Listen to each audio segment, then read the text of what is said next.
আসসালামু আলাইকুম দর্শক, welcome back to my channel. আজ আমি আপনাদের রান্না করে দেখাবো ডিম দিয়ে বরবটি ভাজি। দর্শক, আজকের এই রেসিপিটা যদি আপনাদের ভালো লেগে থাকে, এইভাবে নিত্য নতুন রেসিপি পেতে আমার চ্যানেলটি সাবস্ক্রাইব করার অনুরোধ রইল। তাহলে দর্শক চলুন এই রেসিপিটা কিভাবে বানিয়ে নেওয়া যায় দেখে নেওয়া যাক। এই রেসিপিটা বানানোর জন্য চুলায় একটা আমি ফ্রাই প্যান বসিয়ে কিছুক্ষণ আগে তেল গরম করতে দিয়েছি। আর এখানে আমি 500 গ্রামের মতো বরবটি নিয়েছি আর এটাকে এইভাবে ছোট ছোট করে কেটে নিয়েছি। এখন আমি তেলটা গরম হয়ে গেলে এর মধ্যে দিয়ে দিলাম একটি বড় সাইজের পেঁয়াজ কুচি আর দিয়ে দিলাম 5-6টার মতো কাঁচামরিচ কুচি। এবার পেঁয়াজ এবং কাঁচামরিচ নেড়েচেড়ে কিছুক্ষণ একটু ভেজে নিতে হবে।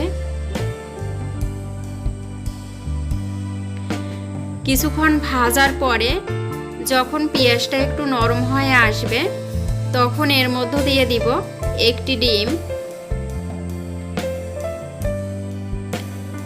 এখন দিয়ে দিব হাফ চামচের একটু কম হলুদ গুঁড়ো আর অল্প একটু লাল মরিচের গুঁড়ো।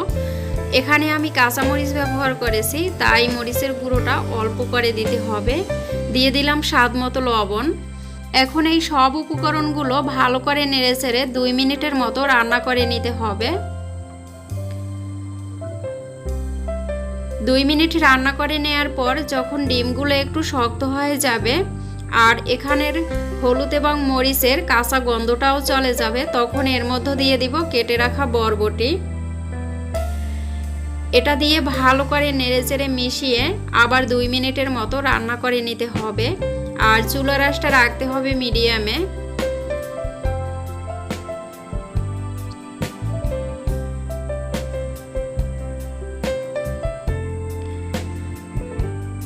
দুই মিনিট রান্না করে নেওয়ার পর এখন আমি এর মধ্যে দিয়ে দিব 1 কাপের মতো পানি। বরবটিটা সিদ্ধ হতে যতটুকু লাগে সেই পরিমাণটা বুঝে দিতে হবে। এখানে আমি 1 কাপের মতো দিয়ে দিলাম, এতেই কিন্তু বরবটিগুলো সিদ্ধ হয়ে যাবে। আবার একটু ভালো করে নেড়েচেড়ে মিশিয়ে নেব। এখন ঢাকনা দিয়ে আমি এটাকে 4 থেকে 5 মিনিট রান্না করে নিব। আর এর মধ্যে অবশ্যই একবার ঢাকনা তুলে বরবটিগুলো নেড়ে দিতে হবে। 4 থেকে 5 মিনিট পর আমি ঢাকনা তুলে নিলাম। এখন নেড়েচেড়ে দেখে নিব বরবটি সিদ্ধ হয়েছে কিনা।